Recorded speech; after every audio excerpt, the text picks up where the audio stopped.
sejarah tarekat ini bermula sejak zaman Rasulullah SAW. Guru tarekat yang pertama ialah Rasulullah. Jibril itu guru Rasulullah di bidang amalan tarekat. Dan amalan inilah yang mula-mula diajar oleh Jibril kepada Nabi. Tapi sayangnya amalan ini juga yang mula-mula hilang dari kalangan umat Nabi. Bila Jibril menemui Rasulullah kali pertama ketika Rasulullah berada di Gua Hira di atas Jabal Nur, 5 ayat Quran yang mula-mula disampaikan oleh Jibril kepada Rasulullah SAW ialah 5 ayat dari suratul Alaq. Bismillahirrahmanirrahim. Iqra' bismi rabbikal ladzi khalaq. Khalaqal insana min 'alaq. Iqra' wa rabbukal akramul ladzi 'allama bil qalam. 'Allamal insana ma lam ya'lam. Inilah 5 ayat.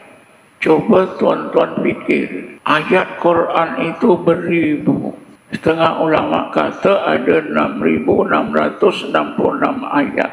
Coba tuan-tuan fikir, kenapa Allah pilih 5 ayat ini untuk disampaikan kepada Rasulullah? Satu. Kedua, adakah Jibril hanya mengajar Rasulullah membaca 5 ayat ini saja? Ini soalannya kedua. Soalan pertama, kenapa Allah pilih 5 ayat ini daripada beribu ayat Quran? Jawabannya ialah kerana 5 ayat ini sangat penting. Kerana ada berkaitan dengan tauhid, ada berkaitan dengan amalan yang sangat penting. Yang kedua, soalan tadi, adakah Jibril hanya mengajar Rasulullah membaca 5 ayat ini? Tidak begitu, tuan-tuan. Jibril diperintah oleh Allah supaya mengajar Rasulullah apa yang terkandung di dalam ayat ini. Utamanya ayat yang pertama, Iqra' bismi rabbikal ladzi khalaq. Ayat yang ketiga, Iqra' wa rabbukal akram. Tuan-tuan, memang tidak terfikir. Ramai orang alim pun tidak terfikir mengenai Jibril diperintah oleh Allah bukan hanya membaca 5 ayat ini, tetapi juga Jibril diperintah oleh Allah supaya Jibril mengajarkan Nabi kita Muhammad SAW amalan yang terkandung pada ayat pertama dan ayat ketiga. Jadi apa amalannya? Amalannya ialah zikrullah.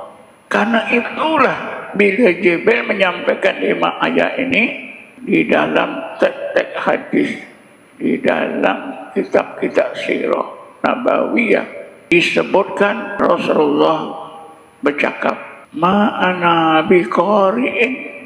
Secara kebetulan bermaksud aku bukanlah orang yang membaca. Jadi kerana itu kata-kata Rasulullah SAW ini mengelirukan kita. Oh, Jibril suruh Nabi baca 5 ayat, Nabi tak boleh baca. Coba tuan-tuan fikir, ketika itu Nabi berumur 40 tahun. Nabi paling fasih bahasa Arab. Nabi paling cerdik bersifat fatanah. 5 ayat ni tak boleh baca ke? Tak munasabah. Kita yang berbahasa Melayu, bila dengar 5 ayat ni, sekurang-kurangnya boleh juga tiru-tiru. Karena itulah tuan-tuan, yang Nabi maksudkan, Nabi tak boleh melakukan apa yang diperintah oleh Allah dalam ayat tersebut. Apa perintahnya? Perintah Allah ialah supaya Nabi menyebut, mengulang-ulang sebut nama Allah, Allah, Allah, sampai ke satu tahap yang benar-benar Nabi kita boleh menyebut Allah, Allah. Bukan saja menyebut Allah, Allah, tapi ketika menyebut Allah, Allah, mesti diadunkan dengan khaliqu kulla syai'in. Allahu khaliqu kulli syai'in. Karena Iqra' Bismi rabbikal ladzi khalaq. Daripada khalaq itulah khaliqu kulla syai'. Jadi tegasnya Rasulullah diperintah dalam ayat pertama supaya berzikir menyebut Allah, Allah, Allah sambil tumpukan mindahnya kepada khaliqu kulla syai'in. Ini diistilahkan zikir. Zikirnya Allah, Allah, tafakkurnya khaliqu kulli syai'in. Ayat yang ketiga juga sama. Rasulullah diperintah oleh Allah menyebut Allah, Allah, tafakkurnya Al-Akram. Kenapa dipilih Khaliq dengan Al-Akram? Karena Khaliq mewakili sifat Jalalullah, sifat keagungan Allah, sifat uluhiyah Allah.